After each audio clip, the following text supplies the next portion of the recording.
Bueno, vamos a ponerle audio a PowerPoint de la clase de etología.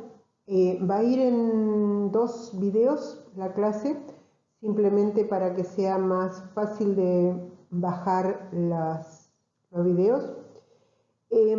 Recuerden que como complemento de esta clase ustedes tienen el capítulo 12 en la página 205 de nuestro libro de bases agropecuarias. Así que yo les voy a hacer como un comentario sobre diferentes puntos, pero la información está ahí. Y también hemos subido a la página del aula virtual algunos videos. Tienen los primeros videos sobre el origen de la palabra etología y los primeros estudios que se realizaron. Es una palabra relativamente nueva en la historia de la biología. Y también pusimos algunos videos sobre el comportamiento de los animales domésticos y de los animales de compañía. Y hay una muy linda entrevista a una centroamericana que es etóloga y habla mucho del comportamiento principalmente de perros y gatos, pero está muy bueno para que vean cómo se estudian los casos de comportamientos en los animales. Yo me voy a limitar más a la parte de producciones ganaderas en esta charla. Bueno, un poco ya lo hemos definido, la etología estudia el comportamiento, o sea, la conducta y las costumbres de los animales en su propio medio ambiente. Y cuando nosotros queremos estudiar etología y aplicarla a las producciones, en realidad lo que queremos saber es si la conducta es un mecanismo de adaptación, si influye en el éxito reproductivo o en el éxito productivo y si se relaciona con la evolución de los animales.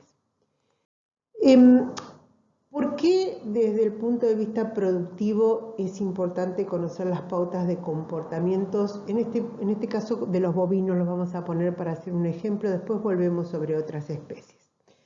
El punto 1 dice que para disminuir las situaciones de estrés, o sea, cuando uno conoce cómo se comportan los animales, uno puede provocarles menos situaciones estresantes y evitar que se produzca por ejemplo, un menor aumento de peso diario, una menor producción de leche, la pérdida de los celos, la habilidad maternal, que haya más peleas. O sea, cuando uno les produce estrés, todas esas cosas pueden suceder y hay que tratar de evitarlas.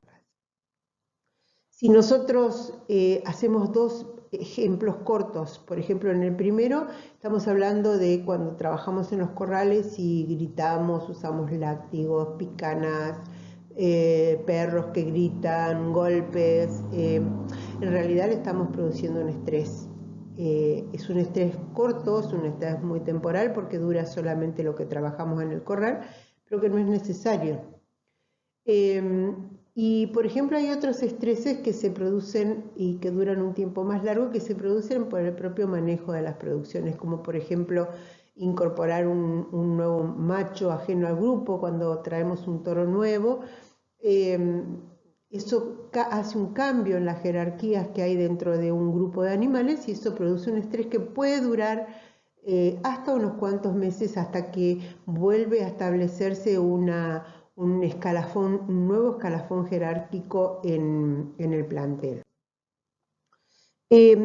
Otra de las causas por las cuales es interesante saber cómo es el comportamiento normal de los animales es para descubrir enfermedades al comienzo. O sea, si nosotros sabemos cómo se comportan habitualmente, cualquier cosa que veamos diferente la podemos interpretar como un cambio o una necesidad en el estado sanitario de los animales.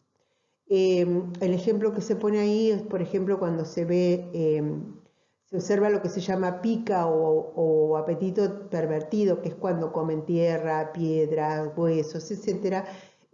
uno inmediatamente que lo ve sabe que están teniendo problemas nutricionales, que están tratando de compensar un déficit nutricional. Entonces, el encargado, el productor, el veterinario, el agrónomo tienen que analizar las condiciones alimentarias de esos animales porque evidentemente están teniendo algún problema de déficit. Otro factor por el cual es muy bueno conocer el comportamiento es facilitar el manejo. Es decir,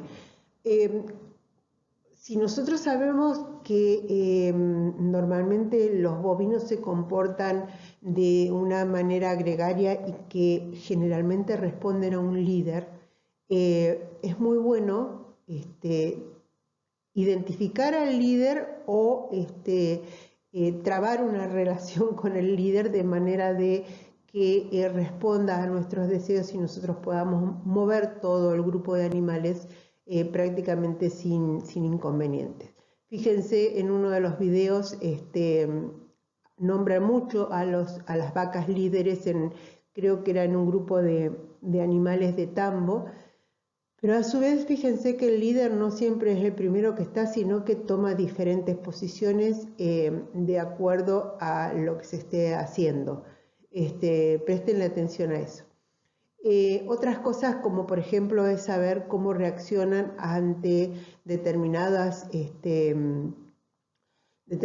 límites visuales, como por ejemplo si uno sabe colocar un tablón en la parte de arriba del alambrado de un corral, es muy probable que evites todo deseo de saltar, aunque los animales son ariscos, porque evidentemente ellos ven un límite en su campo de visión que les impide intentar una fuga por ese lado. Y por otro lado, si uno conoce la composición de un grupo de animales y sabe, de acuerdo a la especie, cuántos animales reconoce un individuo dentro de su grupo, entonces sabe que hay que manejar números límites dentro de un grupo de individuos, porque si no dejan de reconocerse, y cuando dejan de reconocerse es cuando ya no tenemos líderes, no tenemos jerarquías y se desorganiza el grupo. Yo no estoy totalmente de acuerdo con los números que estoy poniendo ahí en la diapositiva. Yo creo que son un poco menores para poder ser eficientes, pero bueno, yo creo que en la cría más de 150 animales no es bueno, de 150 madres no es bueno tener, y 100 sería un número ideal, pero lo que importa es el concepto, ¿no? Que hay un número y uno lo puede estudiar en su propio campo. Hay un número de vacas que se reconocen y es bueno respetarlo en grupos o en potreros porque de esa manera se pueden mover mucho más fácil. Por otro lado, nosotros conociendo cómo se comportan los animales podemos hacer un aumento de la producción y estamos hablando de la producción de pasturas en este caso. Porque, por ejemplo, nosotros sabemos que si un animal, si estamos en un manejo intensivo, que tenemos parcelas chicas y que vamos a rotar los animales, que tenemos un control, un pastoreo rotativo, por ejemplo, es bueno saber que los animales se van a acostar, a tirar, a rumiar durante un tiempo. Y instintivamente, cuando se levantan, defecan o bostean. Entonces, y por otro lado sabemos que los animales por unos días después no comen en el lugar a donde han defecado, o sea, entonces hay que aprovechar los dos conocimientos. Si uno va a pasar los animales hacia otro potrero, es conveniente pasarlos después de un momento en que hayan estado tirados, pero pasarlos muy despacio, como para que puedan bostear en el lugar a donde han estado, y uno los pasa de una forma limpia ya a un potrero nuevo. Entonces, para cuando le toque otra vez la rotación al potrero, ya se elimina el efecto de no comer a donde han bosteado. Entonces, Este concepto más algunos otros hace que uno pueda manejar los rodeos o los grupos de animales para hacer un mejoramiento del campo, porque los animales se pueden usar como una desmalezadora, o sea, no todas las plantas son las adecuadas para conservar como forrajeras, y por ahí una alta presión de pastoreo hace que no sean tan selectivos y que uno pueda limpiar o desmalezar un cuadro antes de pasarlo a otro. Distribuir la fertilidad por medio de la bosta, eso habla de apotreramiento, forma de potrero, y ya lo hemos hablado en más de una oportunidad. A su vez, se pueden resembrar algunas especies, como por ejemplo la avena, que es muy fácil de resembrar. Puede ser que si uno la deja que la coman justo antes de que la planta tire las semillas, el animal va a resembrarla en la bosta y su pisoteo la va a incorporar y vamos a tener una resiembra. El control de plagas, por ejemplo, cuando tenemos algunas infecciones de pulgones en la alfalfa, es muy bueno pastorearla para bajar el daño del insecto. Lo que pasa es que acá tenemos que tener mucho cuidado porque tenemos algunos otros problemas, como es el empaste con leguminosas por producción de gases, ¿no es cierto? Y otra cosa interesante es en algunos campos de monte, el uso con altas presiones hace que los animales no solamente rompan el monte por su paso para buscar otras plantas, sino que también corten parte del monte para consumo. Entonces se enlentece la recuperación del monte y pueden permanecer las parcelas limpias por más tiempo. El origen de la etología, y como les dije hace un ratito, les pusimos un video como medio viejo, pero está interesante mirar porque la etología surgió de estudios en observación de aves, ¿no es cierto? Y una de las personas que más lo estudió fue Konrad Lorenz, y él hace o descubre que hay algo que se llama imprinting o impresión, que es ese proceso de aprendizaje que ocurre cuando un animal está recién nacido, o sea, aprende de su madre y reconoce a la especie de acuerdo a la primera visión que ha tenido, que reconoce como su madre.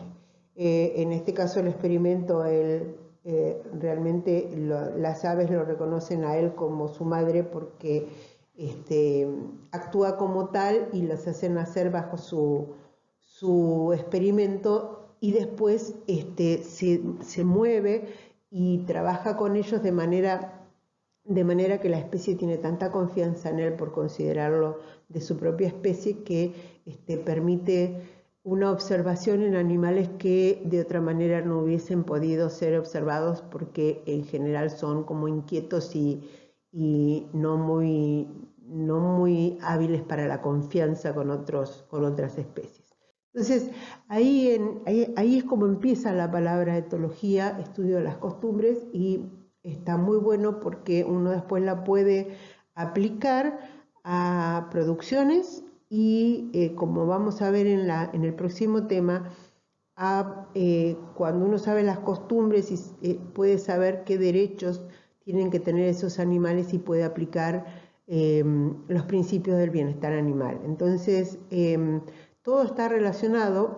Nosotros lo dividimos para poder ir fijando conocimientos, pero es como que van de la mano, ¿no? La etología y el bienestar animal. Es interesante saber que los animales son sociables, o sea, interactúan, o sea, se comunican, tienen relaciones amistosas. Otros son poco amistosos, son como los seres humanos, que a veces no todos somos amistosos. Unos son como dominantes, mientras otros son subordinados o sometidos. Hay animales que marcan su privacidad o su territorio,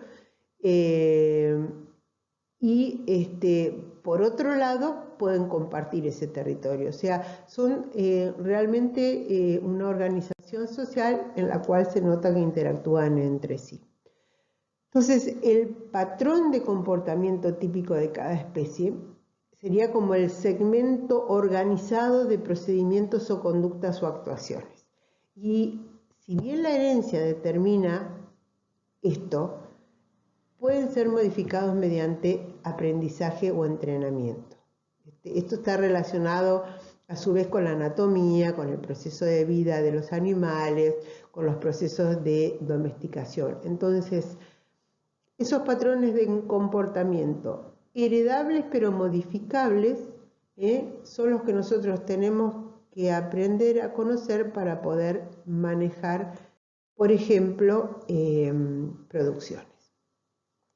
Si vamos a hacer un ejemplo, las vacas lecheras, por ejemplo, ellas van a un potrero a pastorear y saben que se les asigna normalmente, estas son producciones bien intensivas, se les asigna un potrero y ellas saben que o bien cuando terminan de consumir ese potrero, o bien cuando hay algún sonido proveniente del lugar a donde las van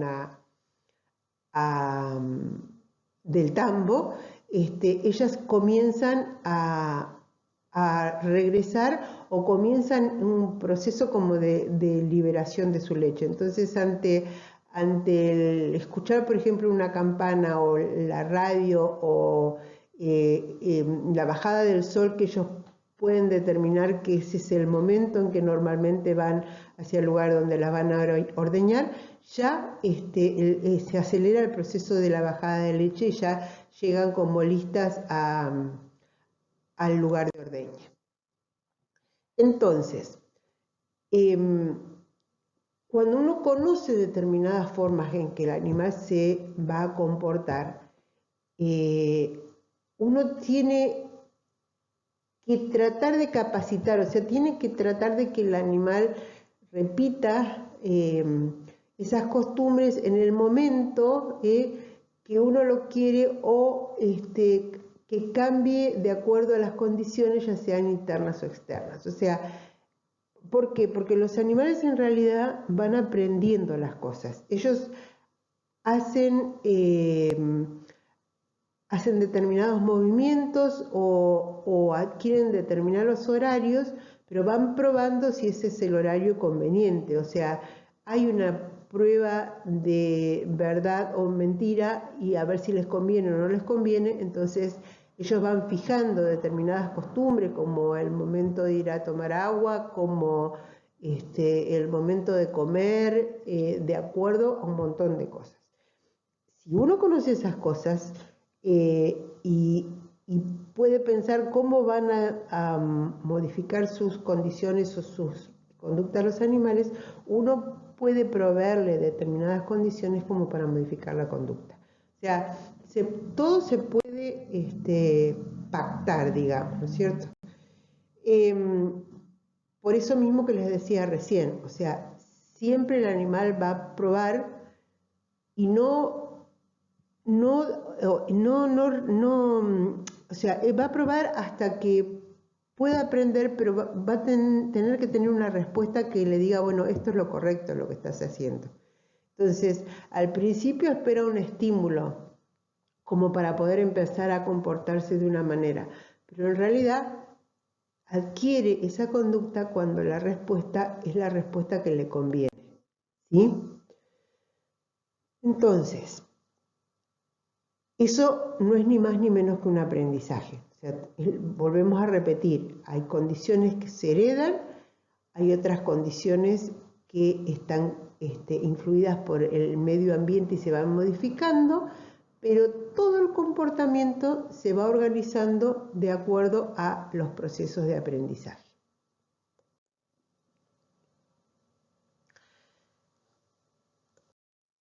Una de las cosas que los animales generalmente tienen es un hábito que tiene que ver con algunas cosas que varían regularmente, como por ejemplo, si nosotros tenemos animales en producción, ellos normalmente viven bajo unas condiciones que son bastante regulares, o sea, de acuerdo al campo, uno le asigna determinadas parcelas o determinados lugares, y los animales saben que tienen que consumir en ese lugar, entonces es como que tienen un hábito de desplazamiento o de consumo en ese lugar. Y normalmente son uniformes en ese tipo de cosas, o sea, hacen las mismas cosas día tras día y eso forma un hábito. Dentro de los hábitos, por ejemplo, hay cambios como simplemente la hora del día. Hay animales que son más activos al amanecer y al anochecer y durante el mediodía o la medianoche no lo son, por ejemplo.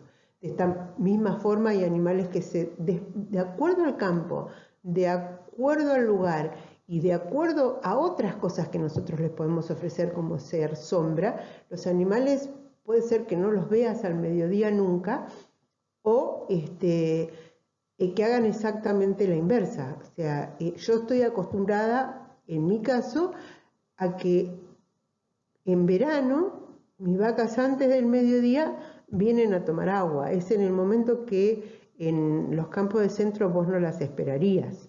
¿Pero por qué vienen a tomar agua? Porque tienen una arboleda muy cercana que a ellos les viene perfecto. Entonces vienen, toman agua, la hora de más calor casi, se acuestan una larga siesta bajo la sombra y después de esa larga siesta vuelven a tomar agua y se van. O sea, eso no es lo que normalmente sucede arriba en la meseta. Pero bueno, normalmente sucede eso de acuerdo a las condiciones que tengan en los alrededores de la bebida. Cuando se repiten las costumbres en el plazo de 24 horas, nosotros hablamos de ritmos circadianos, o sea, son como costumbres que después llevan a que la fisiología o el funcionamiento del cuerpo animal tenga también un ritmo de 24 horas. ¿Sí? O sea, eso está como organizado. Depende del momento que coman, van a tener el momento de rumia. Depende del momento que tengan, depende si tienen sombra o no, van a tener el momento de su siesta. Y eso implica que el animal va a estar parado, va a estar comiendo, va a estar rumiando, y eso va a tener un efecto en el ciclo fisiológico que tenga el cuerpo del animal. Por eso decimos que puede tener un ritmo circadiano regido por 24 horas en los cuales se producen cambios que se suceden día tras día. Cuando uno considera la manera en que los animales nacen y la adquisición de determinadas habilidades, hay muchos animales que nacen como muy maduros y muy dependientes de sus padres. Otros animales son bastante precoces. El ejemplo que se pone acá es el de las ponedoras, pero en realidad son animales bastante independientes desde el mismo momento en que nacen, posiblemente porque el ciclo de vida de las aves suele ser más corto, ¿no es cierto? Los bovinos, los ovinos y los pollos, ¿no? Las ponedoras, desarrollan su comportamiento con mucha más lentitud y otros se desarrollan bajo la influencia de estímulos ambientales, pero muchos de esos comportamientos o habilidades tienen que ver con el contacto con, por ejemplo, otros individuos de su edad, ¿no? Porque hay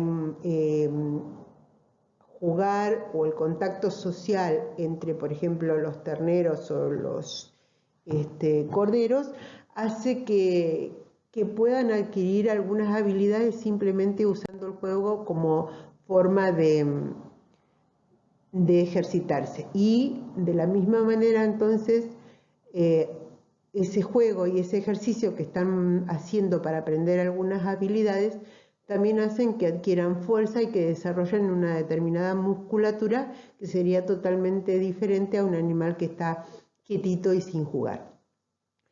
De esta misma manera es que los animales que uno cría en confinamiento total, como por ejemplo a veces los criaderos de aves o de cerdos, que tienen muchos animales en muy bajas superficies, Lo que pasa es que las habilidades motoras, o sea, la forma de moverse y el desarrollo muscular de esos animales que están confinados a un pequeño lugar no se desarrolla. Entonces, es totalmente contrario a lo que pasaría en los animales que viven en la intemperie y que desarrollan no solamente las habilidades, sino la musculatura necesaria para poder desarrollar.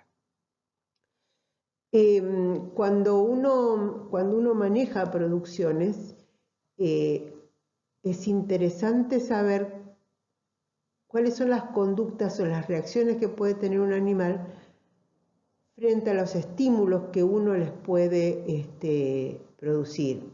Porque eso no solamente ayuda a manejarlo, sino que ayuda a evitar los daños, ¿no es cierto? Evitar los golpes, no solamente del animal, sino de la persona que las maneja.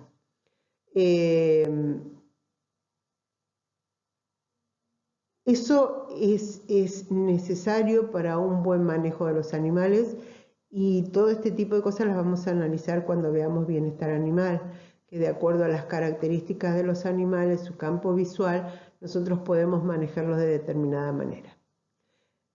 También se pueden diseñar construcciones adecuadas para evitar los daños, o sea, hay que tener en cuenta determinadas cosas cuando uno diagrama un corral. Yo esto se los he repetido varias veces, porque no es simplemente juntar las cosas y ponerlas juntas, sino que hay que tener idea de las cosas que van a facilitar el desplazamiento de los animales en lugares así tan chicos o de encierre, y cuáles son las que nos van a causar realmente problemas. O sea, hasta la orientación de una manga, de acuerdo al horario en el cual nosotros trabajamos, tiene que ver con conocer la conducta de los animales.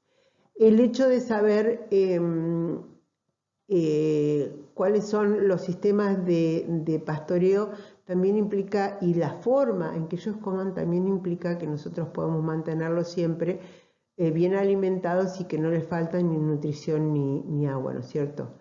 El hecho de conocer cuándo el animal se puede asustar o espantar es importante para no romper las instalaciones, para no machucar los animales y para no lastimarnos nosotros. Y el siguiente ejemplo era, por ejemplo, no todos los animales les gusta que le acaricien la cabeza, ¿no es cierto? Uno está acostumbrado a hacerle una caricia a un gato y un perro, y eso no pasa lo mismo cuando uno está en un corral. Sin embargo, los animales lentamente se acostumbran a tu voz, se acostumbran a tu forma de movimiento.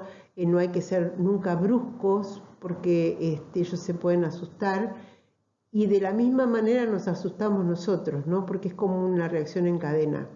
Entonces, con mucha tranquilidad, si es posible, hablar para que los animales reconozcan tu voz, y se puede trabajar muy fácil, a veces con muchos animales, simplemente cuando te conocen y cuando no te tienen miedo. Hay que saber también que entre ellos nunca se miran mucho tiempo uno a otro fijo. Entonces, muchos animales en realidad se intranquilizan cuando uno los mira fijo. Uno por ahí está sin querer mirándolos para poder apartar, y tiene que saber que, bueno, a veces hay que ser un poco más disimulado para mirarlos. A ellos no les gusta tanto que lo mires, y eso tiene que ver con una reacción a los predadores, ¿no? Son animales de presa, entonces que te miren a veces implica que tenés un predador adelante. Entonces, todas estas cositas que nosotros fuimos juntando ahí, quiere decir que para poder manejar una producción y para poder hacerlo fácilmente, nosotros tenemos que entender el comportamiento de los animales. Y para entenderlo, tenemos que ser muy observadores, estar muy atentos y ser reflexivos, porque entonces podemos unir las observaciones con el manejo.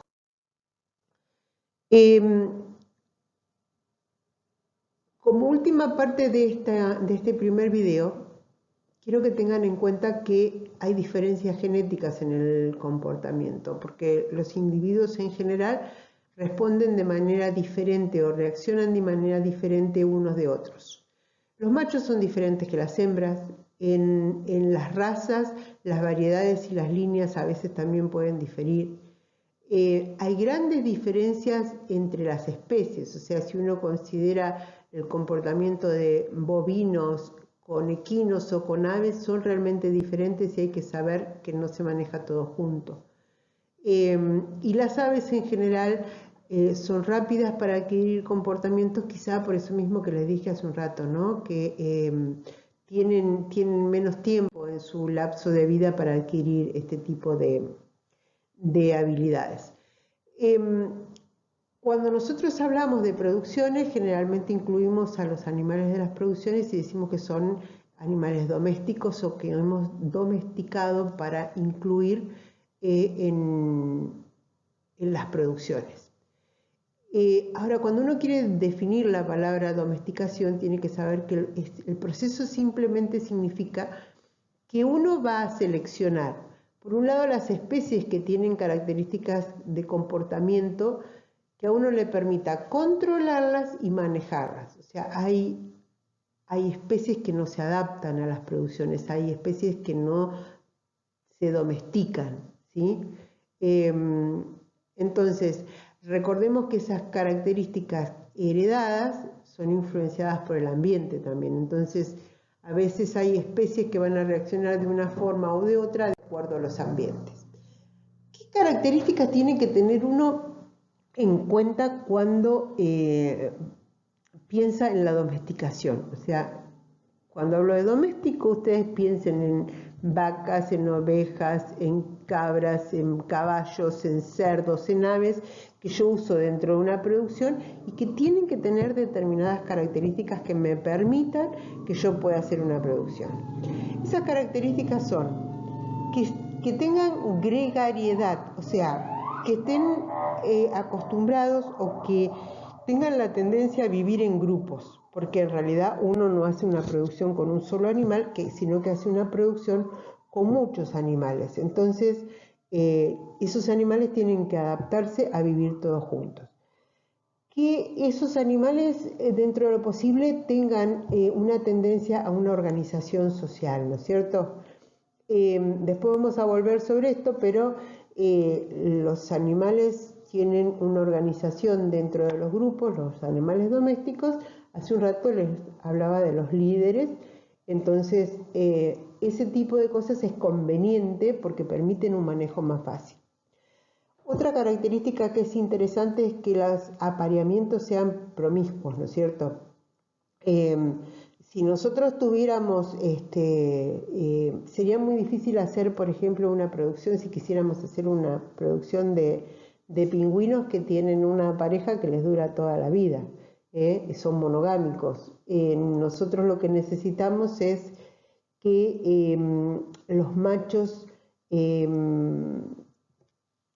actúen como reproductores para varias hembras, porque si no, la producción no nos sería muy fácil si tuviéramos que tener tantas vacas como toros y obtendríamos solamente un ternero de cada vaca.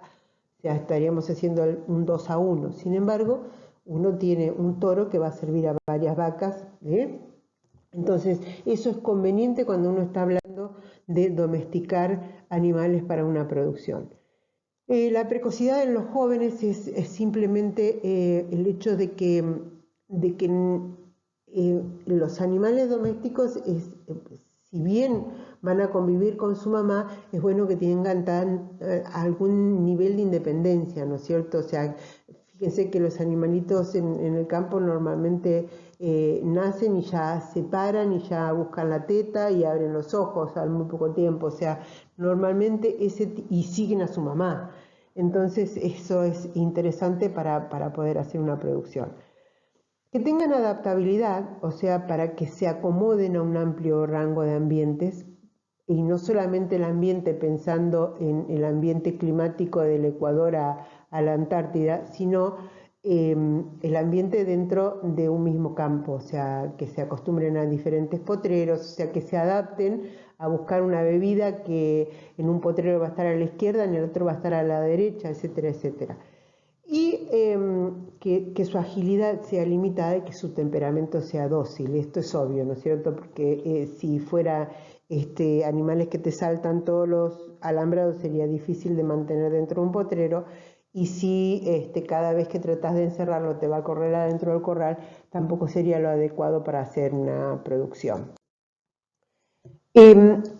Dentro de estas características uno tiene que pensar que algunas características que tienen los animales son directamente instintivas, o sea, por instinto el animal reacciona de una determinada forma. Por ejemplo, casi todos los animales nadan ni bien nacen. Acá dice que, o sea, en realidad se decía que el humano no, pero vieron que uno puede acostumbrar a los bebés a nacer desde a nadar desde muy pequeños, o sea que en realidad nos podemos incluir con el resto de los animales. Cuando se están desarrollando, tanto las aves como los reptiles por instinto rompen su cascarón y salen del huevo. Los lechones, los terneros, después de nacer buscan la teta de la mamá, y casi todas las hembras tienen un instinto maternal y lo transfieren a sus hijas. Hay algunas excepciones. Los animales en general pueden distinguir a sus padres por el olor y por los sonidos. Generalmente cuando llegan a la pubertad copulan, a veces sin haber observado a otros, y aunque tengan dificultades ellos finalmente lo logran. E instintivamente, por ejemplo, las gallinas que se han desarrollado en libertad hacen movimientos de sacudida de su plumaje, que en realidad tiene que ver con evitar infectaciones de insectos. Fíjese que ese movimiento instintivo también se da en los sistemas intensivos o en los encierres. Eso queda como un movimiento de instinto.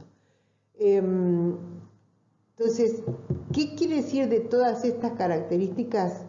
Que como muchas de esas características son heredables, pueden ir cambiándose o modificándose por selección, que es lo que normalmente se hace en una domesticación. ¿Qué cosas hay que tener en cuenta cuando uno habla de las condiciones en las cuales tiene un grupo de animales? Uno tiene que evitar producirles un estrés psicológico, y a veces, como nosotros hablamos que los animales domésticos son gregarios, el hecho de aislar un animal del resto de su grupo le puede producir condiciones de estrés que le produzca condiciones o déficit o enfermedades o déficits sanitarios, ¿no es cierto? En realidad porque hay un mal funcionamiento fisiológico a raíz de ese estrés. Pero este tipo de diferencias en el comportamiento de las especies a veces están relacionadas a las diferencias anatómicas o fisiológicas, ¿no es cierto? El hecho de que en algunos casos los animales,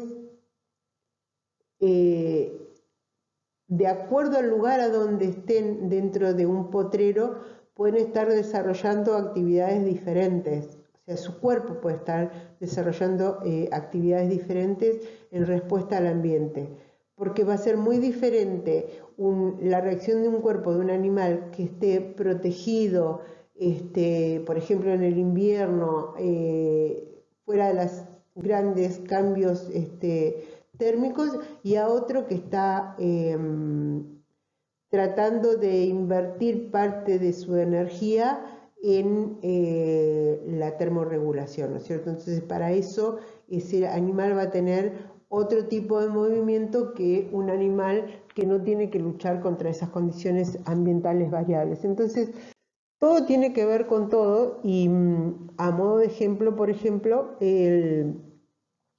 la forma en que el ambiente puede influenciar sobre, o sea, pongamos la temperatura, puede influenciar sobre el animal, a veces depende simplemente de la especie, hasta incluso especies muy relacionadas pueden tener, como viene en el ejemplo acá arriba, una distribución de glándulas de sudoración totalmente diferente. Entonces, la forma en que reaccionan a los cambios de temperatura van a ser diferentes entre un cebú y un toro normal. Por otro lado, por ejemplo, esto ya lo vimos cuando vimos agua, los porcinos carecen de un sistema efectivo de transpiración y por lo tanto ellos, ustedes ven que tratan de mantenerse dentro o en el barro o cerca de un chorro de agua o a la sombra, porque en realidad lo que están tratando de hacer es simplemente mantener su temperatura corporal. O sea, especies diferentes, momentos de desarrollo diferentes, condiciones ambientales diferentes, todo esto va a provocar comportamientos diferentes para adaptarse a esos cambios.